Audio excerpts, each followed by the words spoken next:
Bismillahirrahmanirrahim.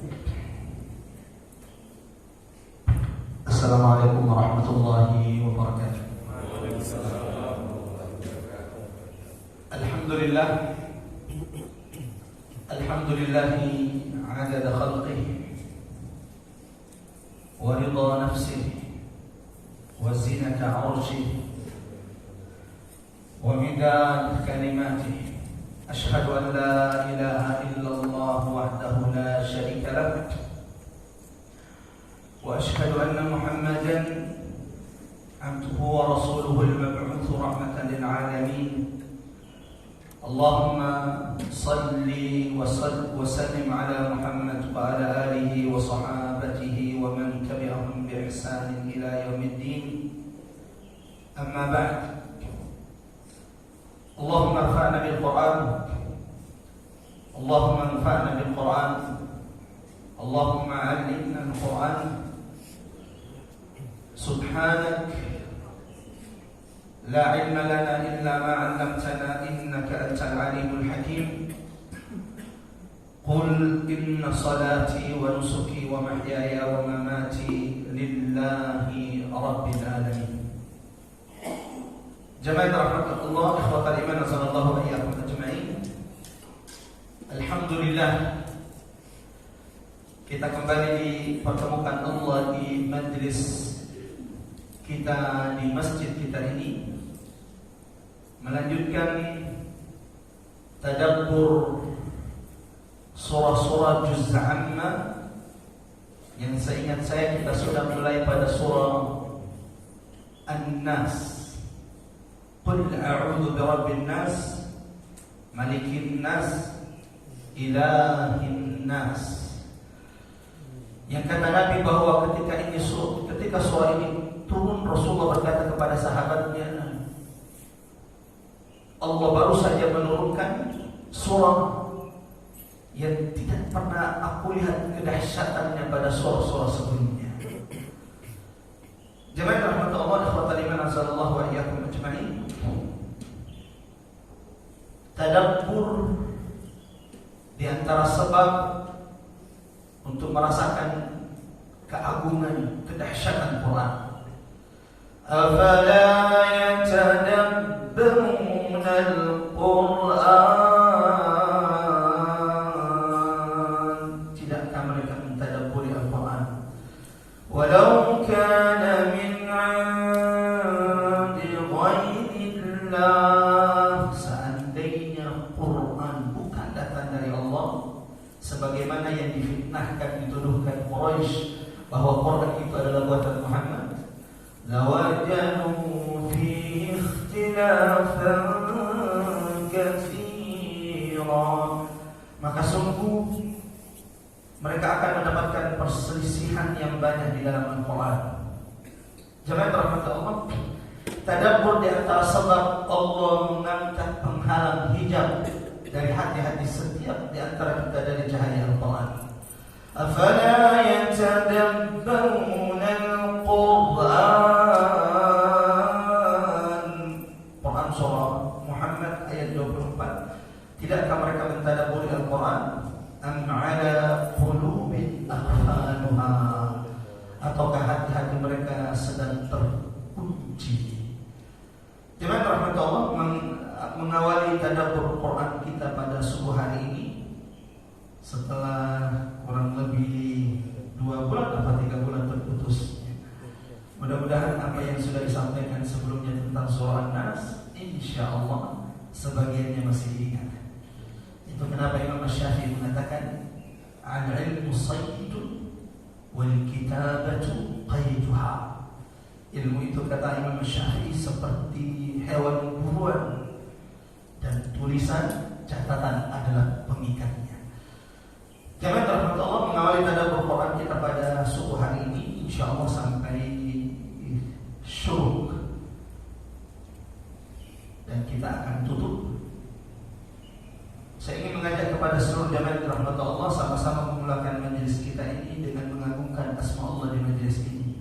Subhanallah walhamdulillah wa la ilaha illallah Allahu akbar.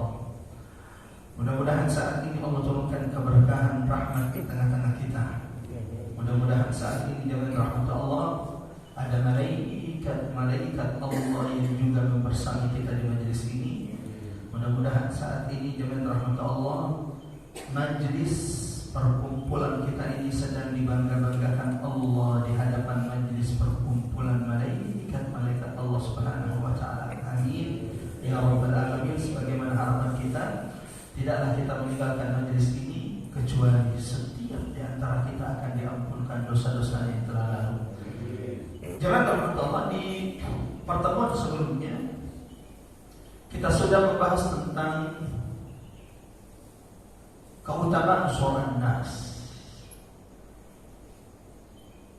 Yang diantara fadail surah An-Nas dengan rahmat Allah Subhanahu wa taala, barang siapa yang membaca surah An-Nas ditambah dengan surah Al-Falaq ditambah dengan surah Al-Ikhlas di pagi hari, sebagaimana barang siapa yang membacanya di sore hari, maka sungguh ia akan dilindungi dari segala bentuk keburukan dan kejahatan.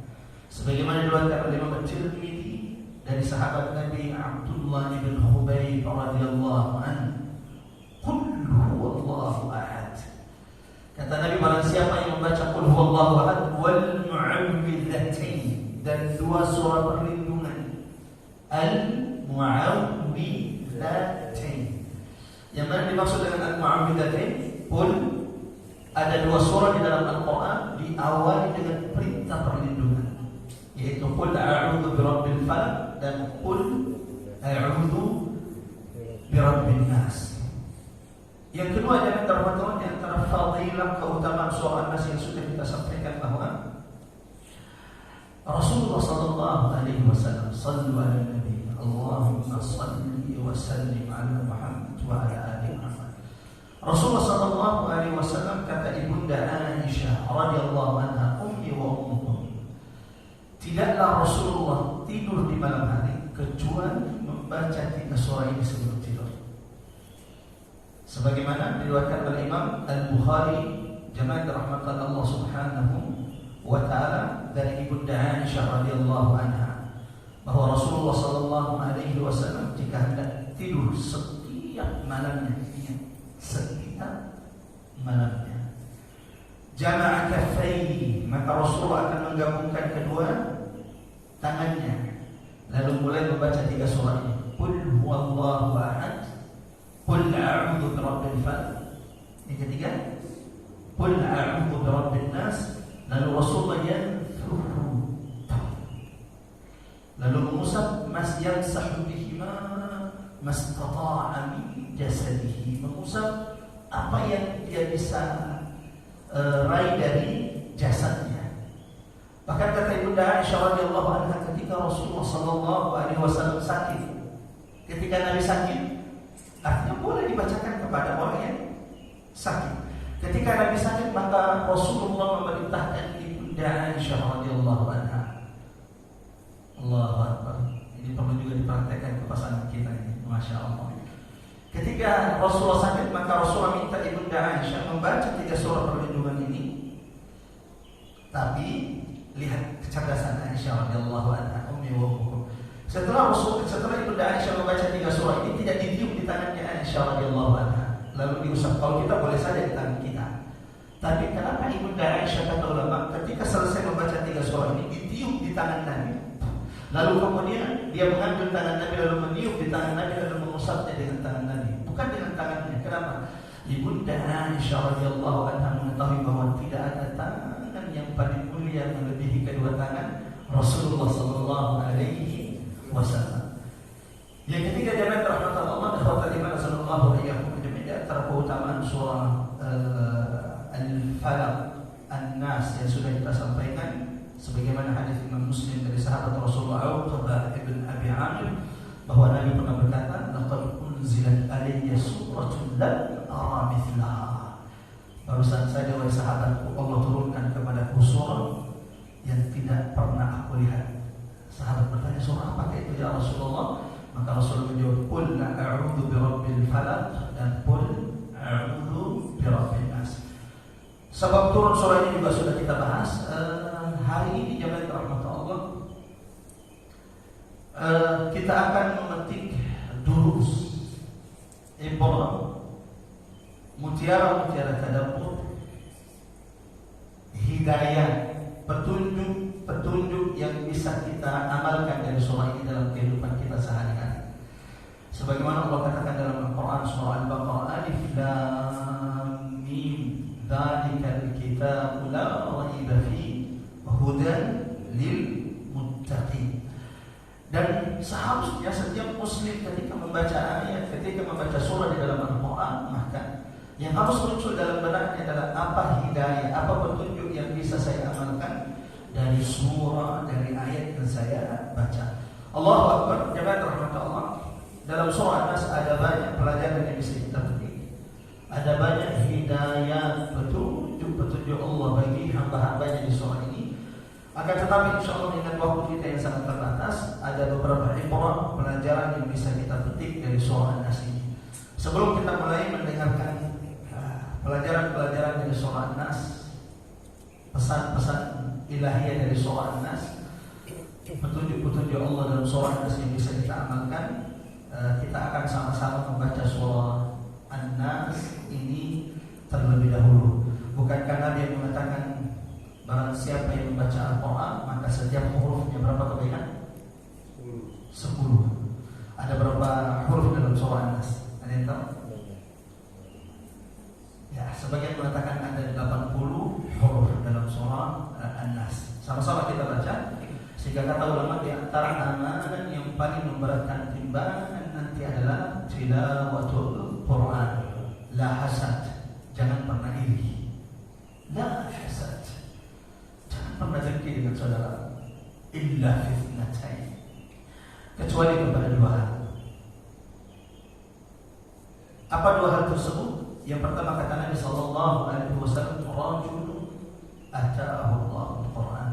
Irilah engkau kepada orang yang Allah berikan Quran, yang kau lihat ia senantiasa membacanya ana al-laili wa atrafan nahar, di siang dan di malam hari. Yang kedua kata Nabi, rajulun ata'ahu Allah malan.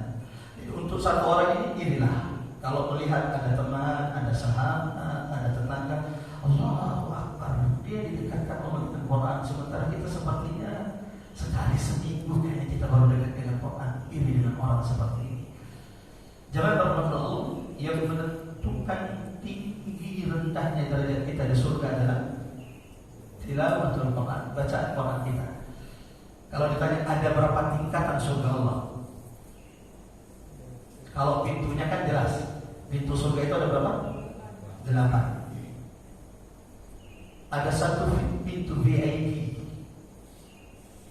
yang hanya bisa dimasuki oleh orang-orang yang masuk surga tanpa hisab. Ini pintu surganya, akan tetapi tingkatan surganya ada berapa tingkatan di surga?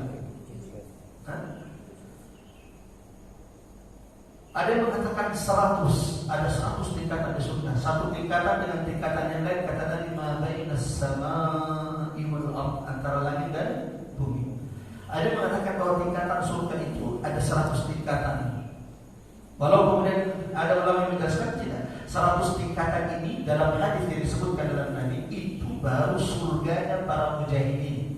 Innallaha a'adda lil mujahidin mi'ata darajah fil jannah. Allah menyiapkan bagi para mujahidin 100 surga yang memiliki 100 tingkatan. 100 tingkatan ini baru surga penghuni surga. Baru surganya para mujahidin. Adapun surga secara keseluruhan kata ulama tidak ada yang tahu berapa jumlah tingkatannya. Wallahu a'lam bishawab. Ada yang mengatakan bahwa tingkatan surga sejumlah ayat di dalam Al-Quran. Wallahu a'lam bishawab. Yang pasti ada hadis Nabi mengatakan nanti tidak ada orang yang memasuki surga kecuali akan dikatakan kepadanya, Iqra wartaqi, baca wahai penghuni surga Qur'anmu. Lalu mulailah naik ke tingkatan surga, waqra wartaqi, dan terus baca sebagaimana engkau membacanya di dunia. Inna manzilataka, karena tingkatan surgamu hari ini tergantung bacaan Quranmu di dunia. Oleh karena itu ini nasihat dari seorang adik kepada kakaknya, nasihat dari seorang anak kepada orang tuanya. Bagi jamin rahmat Allah yang belum bisa baca Quran, sebelum terlambat, sebelum kelak Allah akan memintai pertanggungjawaban atas setiap nikmat yang Allah berikan.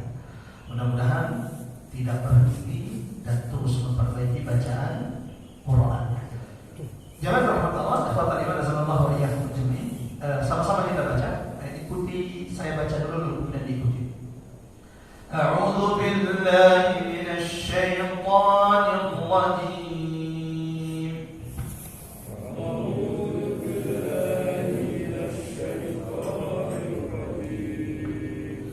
بسم الله الرحمن الرحيم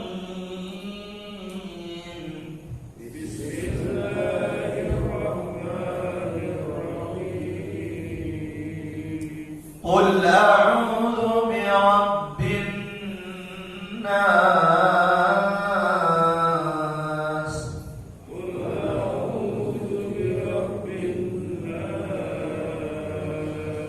ملك الناس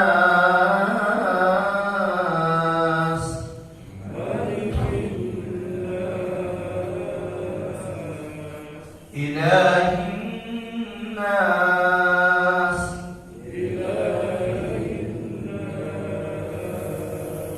من شر الوسواس الخناس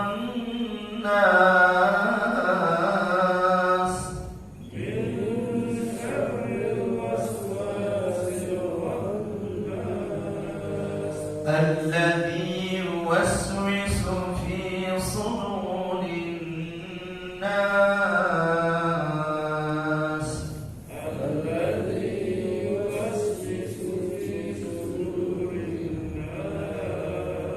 من الجنة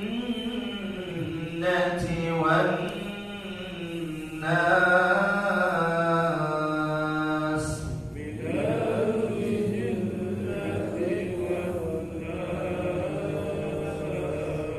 اللهم ارحمنا بالقرآن اللهم ارزقنا تلاوة القرآن آناء الليل وأطراف النهار اللهم اجعل القرآن لنا حجة ولا تجعل القرآن علينا حجة جماعة رحمة الله أخوات نزل الله وإياكم قل أعوذ برب الناس katakan wahai Muhammad aku berlindung kepada Tuhan manusia Malikin Nas Raja manusia Ilahin Nas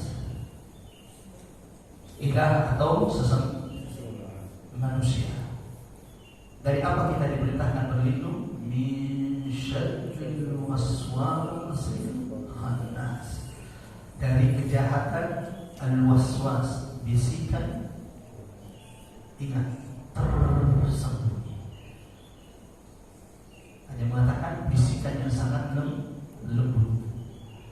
Alladzi yuwaswisu fi sudurin nas, yang membisikkan pada dada manusia.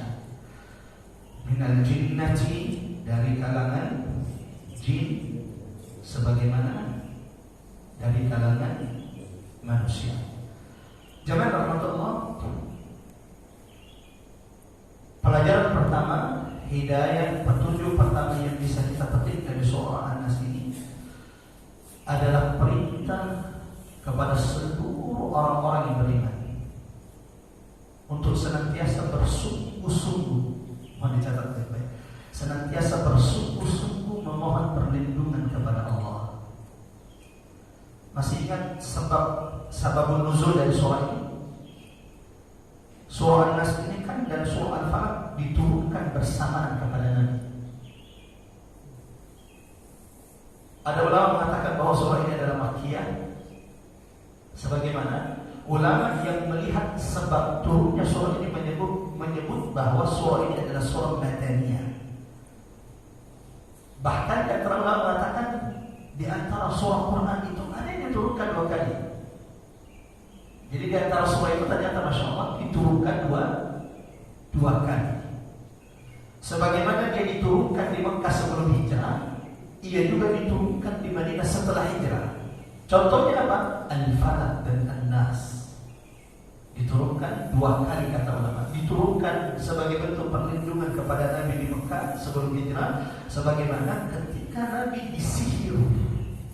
Ketika Nabi disihir oleh seorang Yahudi yang bernama Nabi Ibnu Al-Asam yang bekerja sama dengan putrinya, dan ini sudah kita jelaskan secara panjang di pertemuan sebelumnya, yang kemudian buhul sihir itu dimasukkan ke dalam sumur, yang Nabi kemudian sallallahu alaihi wasallam minum dari sumur tersebut, maka masuklah sihirnya Nabi ibn al-Asam radhiyallahu anhu kepada Rasulullah sallallahu alaihi wasallam. Maka ini pelajaran penting jemaah rahmatullah, ibrah hidayah bagi setiap di antara kita. Ketika Allah turunkan surah ini diawali dengan qul, katakan. Siapa yang diperintahkan untuk mengatakan? Rasulullah sallallahu alaihi wasallam. Siapa yang diperintahkan Allah untuk memohon perlindungan di surah ini secara khusus? Nabi Muhammad sallallahu alaihi wasallam. Jika Nabi Muhammad sallallahu alaihi wasallam yang sudah dijaga oleh Allah masih diperintahkan memohon perlindungan, masih diperintahkan Allah bersungguh-sungguh meminta perlindungan penjagaan dari sisi Allah Subhanahu wa taala, lalu bagaimana dengan kita umat Nabi Muhammad sallallahu alaihi wasallam? Kalau Nabi saja bisa kena sihir dengan izin Allah dan ada hikmah di balik peristiwa ini, bagaimana dengan kita umat Nabi Muhammad sallallahu alaihi wasallam? Maka disinilah pentingnya, dan ini pelajaran pertama yang kita bisa petik dari surah An-Nas, bahwa pentingnya setiap mukmin, orang-orang yang beriman umat Nabi Muhammad sallallahu alaihi wasallam untuk senantiasa bersungguh-sungguh memohon perlindungan, penjagaan dari sisi Allah Subhanahu wa taala. Kalau Nabi sallallahu alaihi wasallam yang sudah dijamin oleh Allah, dijanji oleh Allah, wadduha, demi waktu duha, wal laili idza saja, demi malam apabila membentangkan gelapnya, ma wadda'aka rabbuka wa ma qala, Allah Tuhan wahai Muhammad tidak akan pernah meninggalkanmu. Maka jangan terlepas Allah. Mudah-mudahan insyaallah setelah mendengarkan surah An-Nas, di antara pelajaran penting yang bisa kita petik, di antara hidayah yang bisa kita amalkan adalah senantiasa memohon perlindungan. Bukankah Nabi Muhammad sallallahu alaihi wasallam, bagaimana cara yang berlindung Ustaz? Membaca doa-doa perlindungan yang Allah turunkan di dalam Al-Quran sebagaimana Rasulullah sallallahu alaihi wasallam ajarkan kepada kita.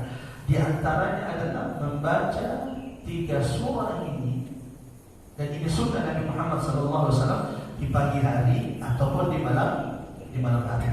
Qul huwallahu ahad, qul a'udzu birabbil falaq, qul a'udzu birabbin nas di pagi hari. Kapan dibaca Ustaz? Setelah subuh. Dibaca 3 surah. Kalau sore hari kapan Ustaz bisa dibaca? Dianjurkan sebelum terbenam matahari. Walau boleh juga membacanya ba'da salat maghrib. Ini di antara bentuk perlindungan kita kepada Allah Subhanahu wa taala. Kalau ingin menambahkan dengan ayat kursi jauh lebih baik. Sebagaimana jemaah rahmatullah, kalau ingin menambahkan dari zikir-zikir yang Nabi sallallahu alaihi wasallam, la yadurru ma'asmihi syai'un fil ardi wala fis sama. Ini juga boleh. Tetapi sahabat Rasulullah sallallahu alaihi wasallam mengatakan setelah turunnya surah An-Nas dan surah Al-Falaq, Nabi Muhammad sallallahu alaihi wasallam senantiasa berlindung kepada Allah, memohon penjagaan kepada Allah dengan membaca 3 surah perlindungan ini. Sebagaimana di antara zikir yang diajarkan Nabi kepada kita dengan rahmat Allah, setiap sebelum keluar rumah atau setiap keluar dari rumah, kata Nabi, man kharaja min baitihi, barang siapa yang keluar dari rumahnya lalu membaca bismillah tawakkaltu 'ala Allah la haula wala quwwata illa billah. Ini sekira ini sudah dihafal semua, tinggal apakah kita kemudian dimudahkan Allah, diberikan taufik untuk senantiasa membaca doa perlindungan ini, bismillahi tawakkaltu 'ala Allah la haula wala quwwata illa billah. Tidak ada orang yang membacanya, kata Nabi, ketika dia keluar dari rumahnya kecuali akan dikatakan kepadanya kufita, kau sudah dicukupkan oleh Allah, wa wuqita, kau sudah dilindungi oleh Allah, wa tanaha 'anka syayatin, dan syaitan akan menjauh dari wahai hamba Allah. Mudah-mudahan jemaah rahmat Allah, kalau tidak hafal doa-doa perlindungan yang lain, ingat 3 kul, kapan dibaca? Di pagi sama. Dan satu zikir perlindungan yang diajarkan Nabi ketika keluar dari rumah adalah bismillah tawakkaltu 'ala Allah la haula wala quwwata illa billah. Jangan terlalu perintah untuk berlindung kepada Allah bukan hanya di surah An-Nas, qul a'udzu birabbin nas. Berulang-ulang di dalam Al-Quran Allah memerintahkan kepada setiap di antara kita hambanya untuk senantiasa memohon perlindungan kepada Allah. Di antaranya Quran surah Al-A'raf ayat 200, Allah Subhanahu wa taala berfirman, "Wa imma yanzaghannaka minasy syaitan." Apabila engkau merasakan syaitan sedang menggodamu. Apa bahasa Arabnya godaan syaitan? Godaan dalam Quran. Wasa, bisu. Ada kaidah dalam bahasa Arab. Kalau ada bahasa Arab terdiri dari kalimat yang, kalau ada kalimat bahasa Arab terdiri dari dua huruf yang berulang-ulang. Contohnya apa? Wasa, yuwas, atau zalzala, yuzalzilu. Itu menunjukkan bahwa sesuatu tersebut adalah sesuatu yang berulang-ulang. Kenapa berat bagi kita untuk mendidik anak-anak kita? Karena syaitan terus-menerus 24 jam inovatif, kreatif, sungguh-sungguh menyesatkan anak wahai Bani Adam. Sementara kadang kita tidak sungguh-sungguh untuk menjaga, melindungi, mendidik anak-anak kita semuanya. Allahu Akbar. Dalam Quran surah Al-A'raf Allah berfirman, "Wa inna yanzaghannaka minasy syaitani nazghun fasta'idz billah." Apabila engkau merasakan ada godaan, ada waswas syaitan yang menimpamu, apa kata Allah? Fasta'idz billah. Dalam bahasa Arab yang terhadap Allah, kalau ada kata fa, ada huruf fa dalam kalimat, itu berarti segera. Jangan tunggu lama. Segera. Kalau kemudian godaan itu datang kepadamu, ambil tidak tanda tangan tadi udah. Aduh, ini dosanya nggak boleh dilakukan. Udahlah, tanda tangan. Gampang, setelah ini pergi umroh tobat. Kalau godaan itu datang kepadamu, jangan tunggu lama-lama. Fasta'idz billah. Segera. Ketika engkau sudah merasakan godaan itu, segeralah memohon perlindungan kepada Allah Subhanahu wa taala. Di ayat yang lain, surah An-Nahl ayat 98. Fa idza qara'tal Qur'an.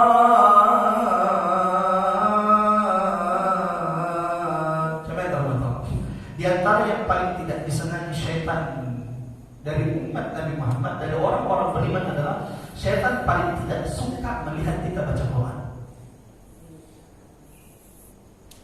Saya ulangi.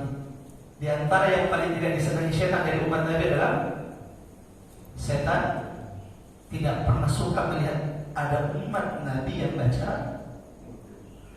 Godaannya berat tidak? Insyaallah selesaikan Al-Kahfi hari ini. A'udzu billahi, baru satu ayat tiba-tiba ada WhatsApp, ada grup. Udah selesaikan dulu. Tapi ternyata penting ini. Pas buka, oh ternyata lagi ada yang buka diskusi di grup keluarga, di grup reunian. Mulailah kita berpaling, bahas. Mulai ya, sadar-sadar sudah setengah jam. Maka Allah mengingatkan kepada kita. Fa idza qara'tal Qur'an, jika engkau membaca Quran, dan ini sangat dibenci oleh syaitan. Kenapa syaitan paling benci kalau kita baca Quran? Karena Quran itu adalah cahaya. Semakin engkau membaca Quran, semakin Allah terangi rumahmu, semakin Allah terangi keluargamu, semakin Allah terangi hatimu. Jika engkau membaca Quran, Quran itu akan menjadi pelindung bagimu. Jika engkau membaca Quran, engkau akan semakin memahami larangan-larangan dan perintah-perintah Allah Subhanahu wa taala. Maka dari dulu semenjak Quran ini diturunkan, syaitan manusia dan syaitan jin paling benci melihat umat Nabi ini baca Quran. Bahkan bagaimana kemudian Allah abadikan di dalam Al-Quran, dari dulu ternyata Abu Jahal, Abu Lahab, Al-Walid bin Mughirah, Umayyah bin Khalaf, orang-orang kafir Quraisy itu paling benci kalau melihat umat Nabi ini baca Quran. Wa qala alladziina kafaru, dan berkatalah orang-orang kafir, la tasma'u li hadzal Qur'an, jangan pernah dengarkan Quran yang dibaca oleh Muhammad. Maka dulu orang-orang kafir Quraisy, mereka perintahkan, Allahu Akbar, melaksanakan umroh jamaah rahmat Allah Subhanahu wa taala.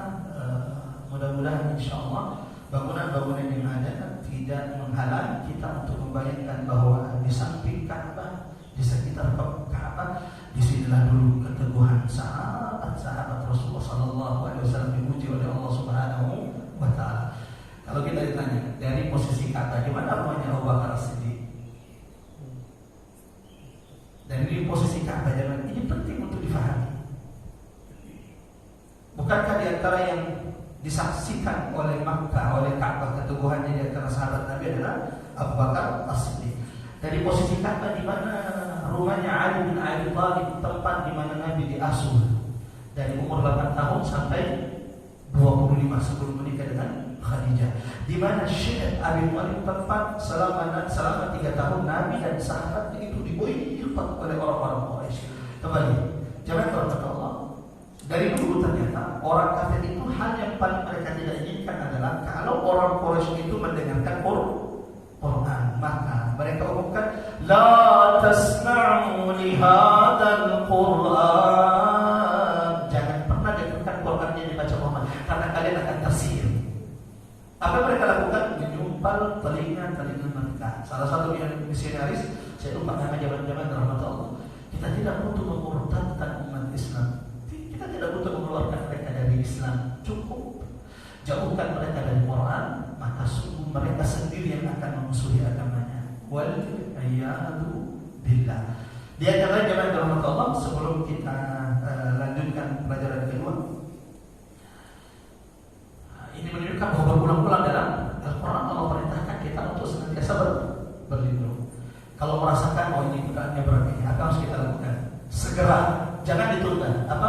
Fasta'iz billah, mohon perlindungan kepada Allah. Caranya bagaimana Ustaz? A'udzu billahi minasyaitonir rajim.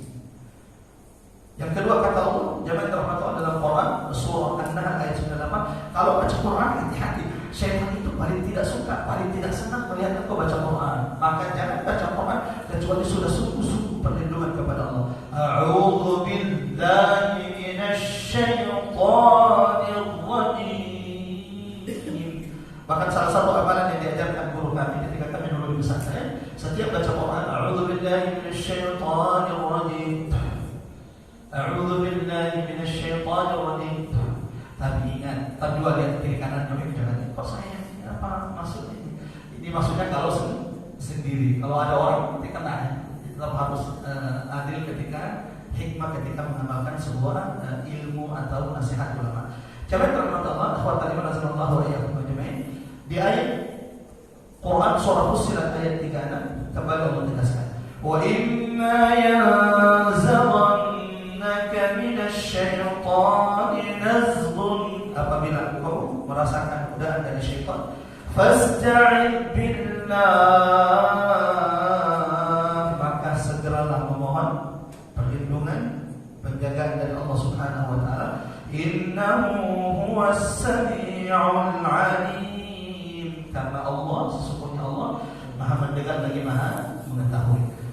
Allahu Akbar. Mudah-mudahan setiap di antara kita senantiasa dimampukan Allah memohon perlindungan dan semoga Allah senantiasa melindungi kita. Jamaah rahmat Allah. Kalau orang yang dididik oleh Nabi saja, kalau sahabat yang duduk di majelis Nabi saja, di antara mereka sebagaimana yang sampai kepada kita, ada yang murtad, ada yang tergelincir dari keislamannya. Kira-kira bagaimana dengan kita? Ada sahabat Nabi namanya Ubaidillah bin Jahsh. Siapa Ubaidillah bin Jahsh? Ubaidillah bin Jahsh ini termasuk as-sabiqun al-awwalin, di antara yang pertama-tama masuk Islam. Bahkan disebutkan dalam sirah, di antaranya dalam sirah Hisham, bahwa jangan terlalu Ubaidillah bin Jahsh di antara orang Quraisy yang tidak menyembah berhala, di antara sahabat yang hijrah ke Habasyah, Ethiopia.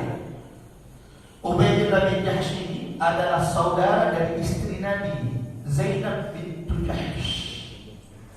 Saudaranya sahabat Nabi Abdullah bin Jahsh, namanya Ubaidillah bin Jahsh. Tadinya di Mekah, ketika ujian keimanan itu semakin kuat, semakin berat terhadap sahabat-sahabat Rasulullah, sebagian sahabat hijrah ke Habasyah. Di antaranya siapa? Ubaidillah bin Jahash. Ketika sampai di Ethiopia, di Habasyah, apa yang terjadi? Mulailah kemudian godaan dunia datang kepada sahabat ini. Mulailah kemudian dekat kembali dengan orang-orang Nasrani di Habasyah, sampai akhirnya murtad dan meminum khamar. Yang saya katakan, jangan berbuat dan kisah sahabat ini. Allahu Akbar, ini yang dididik langsung oleh Nabi Muhammad SAW masih bisa murtad. Lalu bagaimana kita kalau Allah tidak menjaga, melindungi kita? Mudah-mudahan jangan rahmat Allah setelah ini kita semakin dilindungi oleh Allah, setelah semakin sungguh-sungguh memohon perlindungan kepada Allah Subhanahu wa Ta'ala. Yang kedua, jangan rahmat Allah. Pelajaran kedua, hidayah kedua yang bisa kita petik dari surah An-Nas. Surah An-Nas juga mengajarkan kepada kita kepada siapa kita memohon perlindungan. Kepada siapa kita akan memohon perlindungan? Rabbin nas. Wahai manusia, hati-hati, jangan salah meminta perlindungan. Pertanyaannya, memang ada yang salah meminta perlindungan? Banyak. Yang salah meminta perlindungan dan penjagaan. Maka surah ini juga mengajarkan kepada kita, dan ini di tadabbur kedua, jangan salah memohon penjagaan dan perlindungan. Kalau memohon perlindungan, kalau memohon penjagaan terbaik, minta kepada Dia sebaik-baik penjaga dan pelindung. Siapa itu? Rabbin nas, Tuhan Malikin nas, raja dari seluruh manusia. Ilahin nas, kepadanya seluruh manusia ini menyembah. Kenapa ini jaminan rahmat Allah kita tegaskan pada kesempatan kali ini? Akhir-akhir ini lagi viral. Apa yang lagi viral akhir-akhir ini? Selain isu Sambo, ya. Apa yang jadi viral? Dukun. Masya Allah. Yang lagi viral ini kan isu dukun yang kemudian merasa marah. Jaminan rahmat Allah, akhwatan iman azzamallahu wa iyyakum ajmain. Allahu Akbar. Dari awal turunnya Quran, Allah sudah mengingatkan. Jadi memang ada orang seperti ini. Allah sudah mengingatkan ada orang yang salah mencari perlindungan. Dalam Quran surah Al-Jin, surahnya sudah surah Al-Jin. Dalam Quran surah Al-Jin ayat 6, Allah mengingatkan, wa annahu kana rijalun minal ins, dan sesungguhnya di antara manusia yang salah mencari perlindungan, bukannya memohon perlindungan kepada Allah, Tuhan manusia, raja manusia, sesembahan manusia, ya'udun, malah mereka meminta perlindungan kepada siapa? Birijalin minal jin fazaduhum rahaqa. Dengarkan apa kata Allah. Sesungguhnya ada manusia yang salah mencari perlindungan. Kepada siapa mereka mencari perlindungan? Kepada jin. Dengan ajimat-ajimat. Aduh, ini kayaknya ada yang ganggu di tempat kerja ini. Ini saingan di kantor kayaknya berat. Akhirnya datang ke dukun. Bahayanya dengan rahmat Allah, hari ini dukun itu lebih ustaz penampilannya dari, betul atau tidak? Terkadang dukun, ada dukun lebih. Maka kalau umat ini, kaum muslimin tidak punya ilmu tentang agamanya, maka bisa tergelincir kepada yang dilarang oleh Allah dan dilarang oleh Rasulullah SAW. Tapi ternyata Allah sudah mengingatkan itu, bahwasanya, dan itu penegasan dari Allah, wa annahu, sesungguhnya di antara manusia ada yang kemudian meminta penjagaan, perlindungan dari mana? Ya, bukan ternyata kepada Allah, tetapi kepada jin.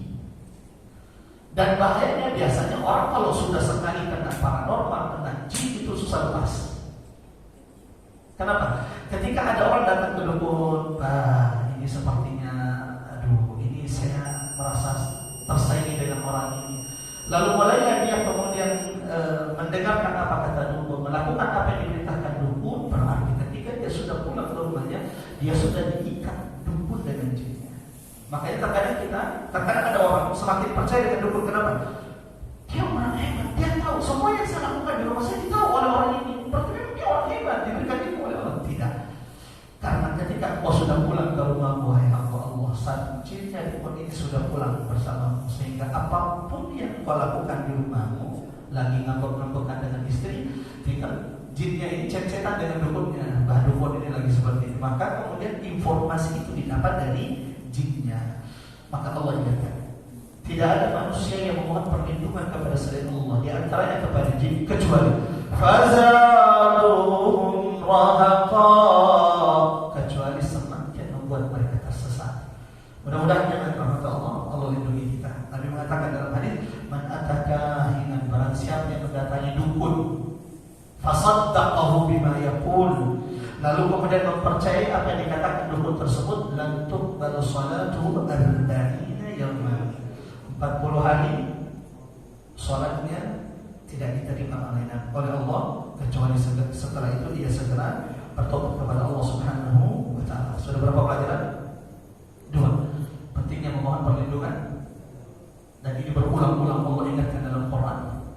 Jika di antara sahabat saja ternyata ada yang murtad, lalu bagaimana dengan kita jika kita tidak dijaga oleh Allah? Yang kedua, jangan rahmatullah, pelajaran penting dari surah An-Nas, hidayah dari surah An-Nas, jangan salah mencari perlindungan. Qul, kata Allah, katakan Muhammad, berlindunglah kepada Rabbin Nas, Malikin Nas, Ilahin Nas. Jangan rahmatullah, pelajaran ketiga, hidayah ketiga, tazkirah, dan ini peringatan dari setiap di antara kita. Ada satu kejahatan yang sangat berbahaya di surah An-Nas. Surah Al-Falaq, An-Nas ini kan dua-duanya disebut dengan surah apa? Mu'awwidzatain.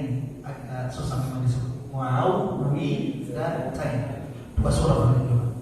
Artinya ada kejahatan yang Allah perintahkan berlindung di surah Al-Falaq ini, sebagaimana ada kejahatan Allah perintahkan Nabi Muhammad dan kepada orang-orang beriman untuk berlindung darinya. Pertanyaannya, kejahatan apa yang Allah perintahkan kita berlindung dari surah An-Nas? Ada berapa kejahatan? Qul a'udzu birabbin nas, malikin nas, ilahin nas, min syarril waswasil khannas, alladzi yuwaswisu fi sudurin nas, minal jinnati wan nas. Ada berapa kejahatan di surah An-Nas? Ada berapa? Ada 2? 2 atau 1? Oke, kita terima dulu ya. Di surah Al-Falaq ada berapa kejahatan yang kita diperintahkan berlindung? Qul a'udzu birabbil falaq min syarri ma khalaq, dari kejahatan makhluk, wa min syarri ghasiqin idza waqab, dari kejahatan malam apabila gelap gulita. Ini nanti insyaallah kita ada surah Al-Falaq. Apa kejahatan malam? Wahai orang tua, hati-hati jaga anak di malam hari. Wa min syarrin naffatsati fil 'uqad, dan dari kejahatan wanita-wanita penyihir. Kenapa ya ketika Allah menyebut penyihir malah sebut wanita? Wanita-wanita penyihir. Yang keempat, wa min syarri hasidin idza hasad, dari kejahatan orang-orang yang iri hasad apabila mereka hasad. Berarti ada berapa? 1, 2, 3, 4. Dalam surah An-Nas bukan 2, 1. Hanya 1 kejahatan. Tapi Allah memerintahkan kita sungguh-sungguh berlindung darinya. Pertanyaan selanjutnya, berarti di surah An-Nas ada berapa kejahatan? Apa itu? Kejahatan bisikan yang sangat tersembunyi. 1. Di surah Al-Falaq ada, tapi yang mana lebih bahaya? 1 di surah An-Nas atau 4 di surah Al-Falaq? 4 di surah Al-Falaq, 4. Jangan terlalu Allah. 1 di surah An-Nas atau 4 di surah Al-Falaq yang lebih berbahaya? Saya ulangi lagi. Ini tes tadabbur di sini. 1 di surah An-Nas atau 4 di surah Al-Falaq? 1. Udah mulai berbeda pendapat ya. 1 di surah An-Nas lebih bahaya dari 4 di surah Al-Falaq. Buktinya, ini pentingnya tadabbur. Coba perhatikan surah Al-Falaq dan surah An-Nas. Untuk berlindung dari 4 kejahatan di surah Al-Falaq cukup sekali berlindung. Qul a'udzu birabbil falaq. Katakan wahai Muhammad, aku berlindung kepada Tuhan yang menguasai waktu subuh. Dari apa? Dari 4 kejahatan. Bisyarri ma khalaq, kejahatan makhluk, kejahatan malam, kejahatan wanita-wanita penyihir, kejahatan orang-orang yang iri dan hasad. 4 kejahatan cukup sekali berlindung. Tapi lihat, perhatikan wahai umat Islam, perhatikan ya Allah. Untuk 1 kejahatan keburukan dalam surah An-Nas, berapa kali Tuhan memerintahkan berlindung? 3. Qul a'udzu birabbin nas, malikin nas, ilahin nas. Ini menunjukkan, ini mengajarkan kepada kita bahaya kejahatan bisikan syaitan. Kenapa? Ia sangat tersembunyi. Ia tidak terdeteksi. Bisikan syaitan ini bahkan terkadang seperti nasihat dari seorang teman kepada temannya. Gak pernah syaitan itu kemudian membisikkan, bisikan itu serem-serem. Yang ada, sudah adil, lumayan loh ini kalau masuk tuh gak ada yang lihat. Habis ini bersih-bersih, pergi umroh, pergi haji. Allah abadikan bagaimana bisikan iblis kepada Adam alaihissalam. Wa qasamahuma. Ingat, wahai Muhammad, ketika iblis bersumpah di hadapan Nabi Adam dan Hawa, ini Allah menggambarkan bagaimana lembutnya bisikan iblis. Wa qasamahuma.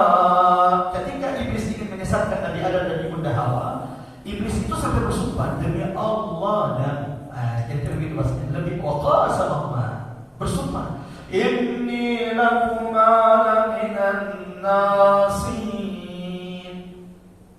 Apa yang digodakan oleh iblis kepada Adam alaihissalam? Udahlah makan, ini kan buah yang akan membuatmu ketan atau menjadikanmu malaikat. Nah, Allah melarangku, Tuhanku melarangku. Wa qasamahuma, akhirnya kemudian iblis bersumpah demi Allah, wahai Adam, inni lakuma laminan nasihin. Saya cuma nasihatin saja. Coba lihat. Wa qasamahuma inni lakuma laminan nasihin. Saya cuma nasihatin. Kalau diikuti silakan, kalau tidak juga ini seperti orang menyesatkan atau menasihati.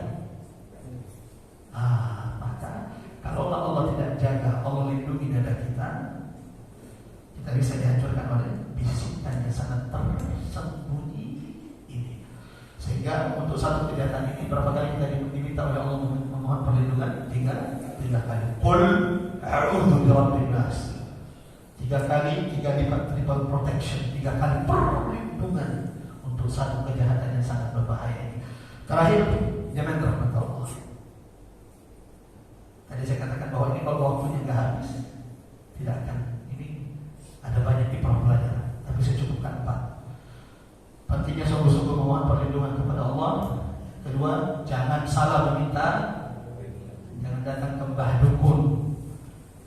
Kalau merasa ada yang mengiringi, ada yang menyihir, bukankah kami sudah mengajarkan 3 surah perlindungan terbaik? Qul huwallahu ahad, qul a'udzu birabbil falaq, qul, apalagi ditambah dengan ayat kursi. Mau lebih dahsyat lagi, ditambah bacakan rumahnya surah Al-Baqarah. Yang ketiga, jangan berharap Allah, bahayanya bisikan syaitan. Sehingga untuk 1 kejahatan ini, berapa kali kita mohon perlindungan kepada Allah? 3 kali. Terakhir sebagai penutup, hati-hati. Syaitan itu ternyata ada 2 bentuknya. Quran menyebutkan bahwa syaitan itu ada 2. Apa itu? Minal jinnati wan nas. Artinya, saya, bapak-bapak, ibu-ibu, kita ini bisa menjadi syaitan 100% tanpa digoda oleh syaitan. Tidak percaya? Coba minal jinnati wan. Artinya, engkau wahai manusia, engkau bisa seperti syaitan. Bahkan bisa jadi lebih setan dari setan. Bisa jadi sesetan